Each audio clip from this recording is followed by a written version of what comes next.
In today's video, I'm going to teach you how to fix Shopify bot attacks and fake checkouts. Open your Shopify admin in the browser so you are on the main dashboard. From here, move to the bottom left corner and click Settings, the gear icon. This opens the Store Settings menu. In that menu, click Payments.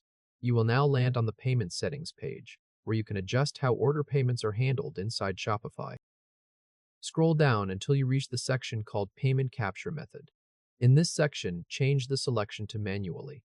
This tells Shopify not to capture the payment right away, which gives you time to review orders before any charge is fully processed. Just below that, there is an optional checkbox that says send a warning 1 day before an authorization expires. If you want that reminder, check the box.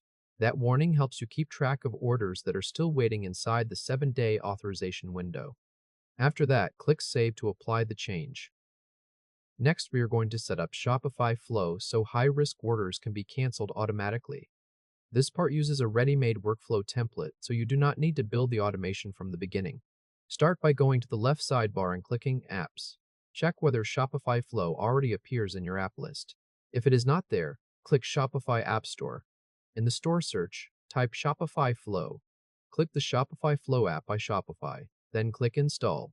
For this video, Shopify Flow is already installed, so we can move straight into setup. Go back to the Apps section in the left sidebar and open Shopify Flow. Once Shopify Flow loads, go to the top right and click Browse Templates. This opens the template library where you can search for pre-built automations. Click into the search bar and type Cancel High Risk. Wait for the results to appear. Then click the template named Cancel and restock high-risk orders.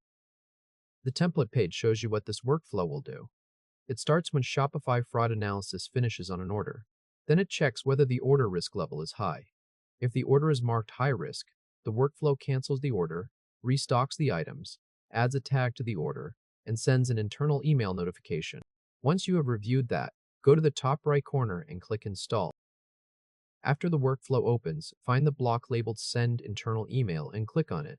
A settings panel will open from the left side. In that panel, click the email address field. Now, enter your email address. Say each part naturally as you type it into the field. Then pause long enough to finish the full address. Once the address is entered, click away from the panel to close it. Now look for the Turn On Workflow button and click it.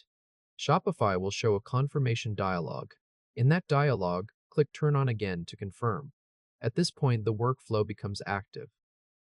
That means any future order that Shopify fraud analysis flags as high risk will be canceled automatically, and the ordered items will be restocked back into inventory. The order will also be tagged, and the internal email notification will be sent using the address you just entered. If this helped, hit like and subscribe for more quick tutorials. Your Shopify store now has multiple layers of protection working together. Manual payment capture gives you a review window before charges go through. Shopify Flow adds an automatic response for orders that are flagged as high risk. With both of these settings in place, you have adjusted how payments are captured and activated an automated workflow that handles risky orders as soon as Shopify identifies